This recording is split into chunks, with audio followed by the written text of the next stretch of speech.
Baik, setelah mengetahui bagaimana cara kita mendefinisikan konstanta harmonik pasut, sekarang kita akan mempelajari sesuatu yang disebut sebagai astronomical arguments. Nah, jadi kita sudah mengetahui ya bahwa konstanta harmonik pasut itu bisa didefinisikan berdasarkan amplitudo serta fasenya gitu ya. Juga ada kecepatannya ya atau speednya. Nah, ternyata amplitudo dari setiap konstanta pasut itu tidak konstan ya. Kenapa? Karena tentunya pergerakan antara bulan, bumi, dan matahari itu berbeda-beda gitu ya. Ada saatnya bulan itu berada pada titik terjauh dari bumi gitu. Ada saatnya misalnya bumi berada pada titik terdekat dengan matahari dan lain-lain sebagainya. Itulah kenapa amplitudo pun itu tidak selalu sama gitu ya. Misalnya kita membicarakan M2 gitu ya. Amplitudo M2 mungkin di satu tempat pada saat tertentu itu sekian, tapi nanti pada saat tertentu lagi misalnya di bulan yang berbeda atau di musim yang berbeda, itu amplitudonya bisa berbeda. Nah, faktor yang bisa faktor pengali lah kita bisa bilang ya, faktor pengali dari perbedaan amplitudo dari masa ke masa ini kita bisa sebut sebagai amplitude factor atau F gitu.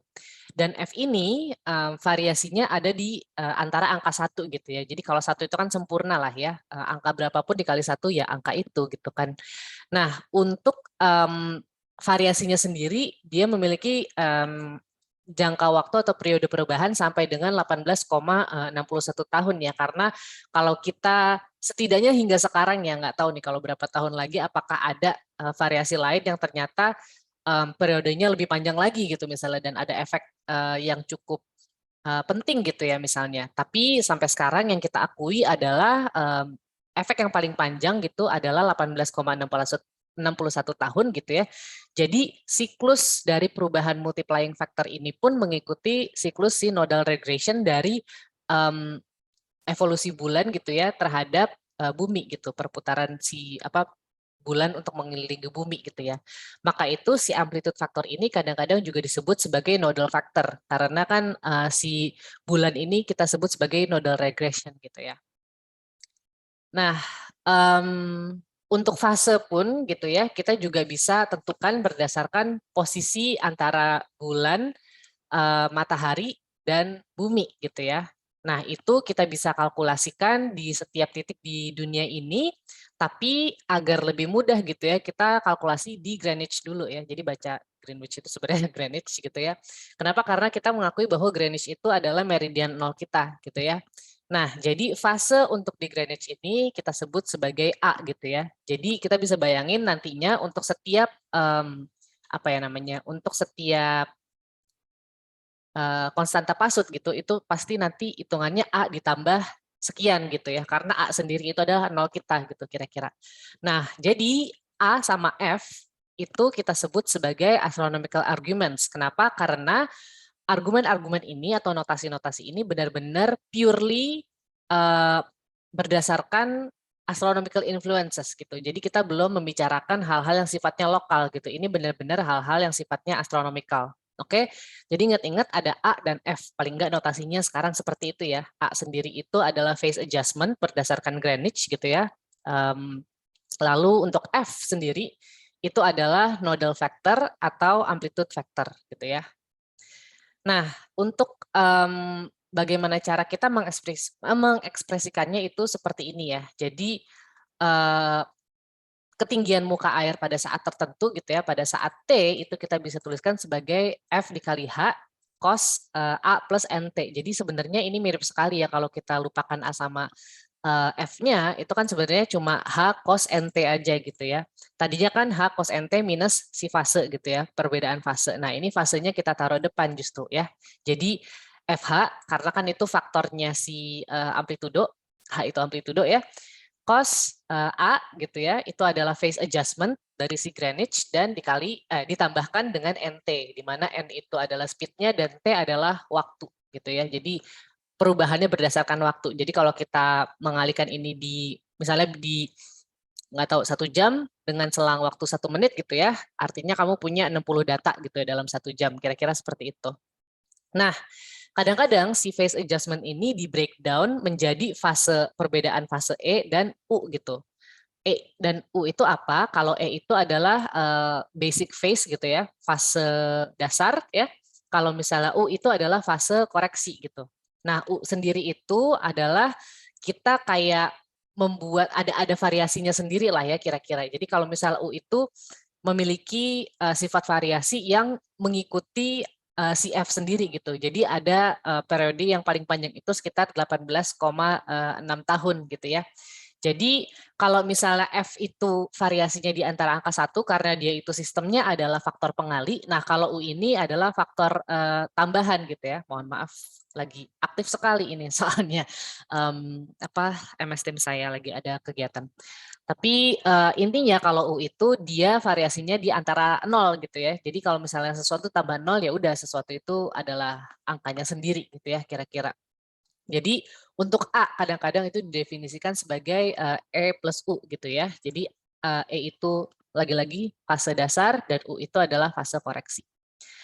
Nah selanjutnya tentunya setelah kita mengetahui astronomical arguments gitu ya, kita juga harus mempelajari apa yang terjadi secara lokal gitu. Itu kita bisa melihat pertama friksi di badan airnya sendiri gitu ya. Jadi artinya kalau friksi itu ada friksi dengan udara gitu ya dan ada friksi dengan dasar laut gitu kan. Lalu east-west dimension of the water mass and extent to which resonance occurs with a tide rising force. Jadi maksudnya resonansi itu apa gitu ya. Jadi kalian ingat ya kita pernah belajar bahwa kalau misalnya ada area tertutup gitu ya. Terus kita misalnya panjang area ini adalah lambda per 4 gitu ya. Gitu. Kalau misalnya dia itu pusatnya di sini gitu ya, itu berarti aman-aman saja, berarti dia tidak akan bergerak amphidromic point-nya gitu kan. Sementara dengan yang di sini, karena dia terus menerus kena friksi gitu ya, dia akan perlahan-lahan bergerak ke arah sana. Artinya apa? Artinya mau tidak mau ketinggian muka air laut di sini itu makin lama akan makin tinggi gara-gara si nodal point-nya, bukan nodal point, sorry, ya nodal point juga kita sebutnya ya sebenarnya. Si amphidromic point-nya ini benar-benar bergerak ke arah yang lebih pinggir lagi gitu kira-kira.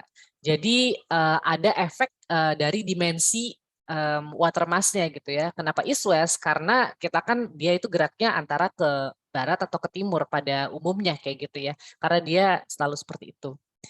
Ke barat atau ke timur itu juga tergantung dari kalian ada di mana gitu ya. Kalau misalnya kalian di sini gitu kan, kalian selalu terpental ke kanan gitu ya. Kalau di sini selalu terpental ke kiri. Itu adalah efek Coriolis gitu ya. Nah, itulah kenapa semuanya itu biasanya kita lihat secara east-west gitu pergerakannya. Lalu ada juga efek-efek meteorologi gitu ya. Sekarang baru kita membicarakan ada angin gitu kan ya. Angin sendiri terjadi akibat adanya perubahan tekanan gitu kan. Jadi kalau misalnya di bumi di sini ada yang tekanannya tinggi, sementara di sini ada yang tekanannya rendah gitu ya, high low. Artinya angin bergerak dari tempat yang bertekanan tinggi ke tempat bertekanan rendah, kira-kira seperti itu ya. Nah, kalau misalnya ada low pressure zone, biasanya semua angin tuh ngumpul ke situ, dan artinya apa? Ada surge gitu, ada kayak kenaikan, ada pergerakan air yang terjadi akibat adanya angin yang ngumpul di satu titik gitu. Itulah ada contohnya storm surge gitu ya, itu kita kayak badai-badai tropis gitu yang sering kena itu kan di kita itu Filipina gitu ya. Nah itu kena suka badai tropis dari arah Pasifik gitu misalnya. Nah itu tentunya akan mengubah ketinggian muka air laut juga gitu ya. Jadi ini kita sudah membicarakan hal-hal di luar yang astronomik gitulah kira-kira ya. Lalu the effects of math will affect the analysis, iya tentunya gitu ya. Jadi kalau misalnya pun kita sudah memprediksi gitu ya, oh ketinggian muka airnya akan segini, tapi kok tiba-tiba loh kok tingginya beda banget gitu ya, jauh lebih tinggi daripada prediksi, mungkin ada faktor-faktor lain yang non astronomik gitu. Selanjutnya ada juga shallow water friction gitu ya. Jadi kadang-kadang gitu ya, kan kita mengetahui ya bahwa setiap konstanta pasut itu merupakan gelombang sinus atau kosinus lah kira-kira ya. Nah, tapi kadang-kadang kalau misalnya dia itu kedalamannya itu less than 100 meters gitu ya, Dan misalnya ada tidal wave di open ocean gitu ya, yang makin lama makin tinggi gitu ya di shallow water gitu kan, dia amplitude-nya about 0,5 meter increasing in shallow water to about 8 meter in places gitu ya. Jadi kayak misalnya dia intinya apa, intinya kalimat ini adalah kalau misalnya kita bekerja di shallow water, dia bisa ada wave yang makin lama tuh dia itu akan makin lama makin tinggi gitu. Kenapa? Lagi-lagi kita pernah bahas di kelas gitu ya, karena ini kemiringannya gitu kan. Nah, dia itu kalau misalnya ada pasang gitu kan ya, tapi slope-nya kira-kira seperti ini. Jadi slope-nya bukan slope yang ekstrim gitu ya, slope-nya yang pelan-pelan banget ini akan menyebabkan ada kenaikan kayak apa ya, kayak gelombang itu makin lama makin naik. Kenapa? Karena space-nya makin lama makin sedikit gitu kan kira-kira. Ya, jadi ada friksi dari shallow water gitu, shallow water friction. Jadi ada friksi di sini ya di bawah lautnya. Lalu tentunya landmass gitu ya. Jadi bentuk daratannya seperti apa ya. Lalu ada juga Coriolis force. Ini tadi kita sudah bahas ya. Ada pesawat lewat.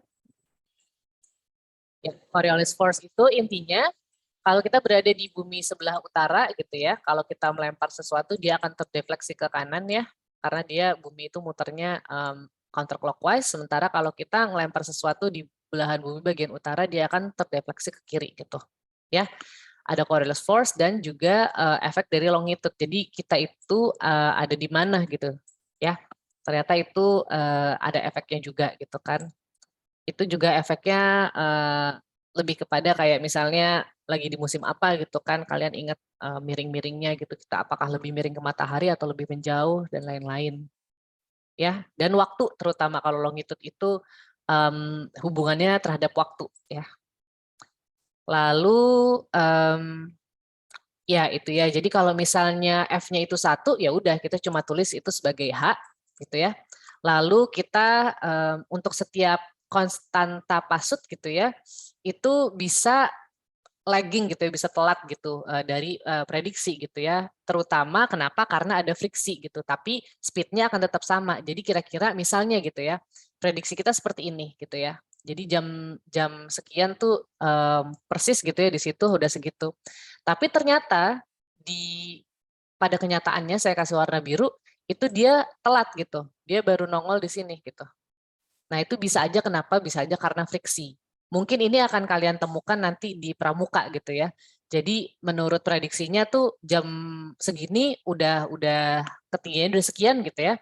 Tapi ternyata di pengamatan kalian itu telat katakan 10 menit gitu kan ya, atau telat berapa menit gitu. Harusnya sih telatnya kayak paling telat itu 1 jam lah kira-kira. Tapi nanti kita bisa lihat ya.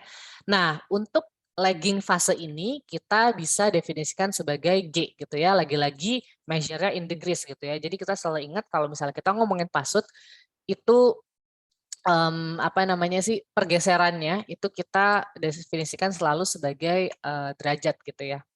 Nah, jadi H sama G ini ya, H lagi-lagi dia adalah si amplitudo di setiap tempat gitu ya, amplitude at any particular place, dan G ya, si fase laggingnya itu adalah local harmonics constant. Itu persis apa yang kita pelajari di segmen sebelumnya ya.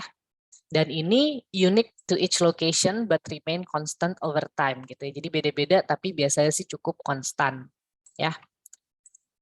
Jadilah kita memiliki persamaan kurang lebih seperti ini ya. Jadi kita udah tahu bahwa F di sini ya sama A itu merupakan astronomical arguments, sementara H dan G di sini adalah local arguments gitu ya. Jadi kita lihat atau local harmonic constant gitu. Dan akhirnya kita memiliki ketinggian muka air laut berdasarkan MSL gitu ya dari astronomical arguments dan local harmonic constant. Selanjutnya kita akan mempelajari harmonic tidal analysis menggunakan least squares method. Kita akan ketemu di segmen selanjutnya.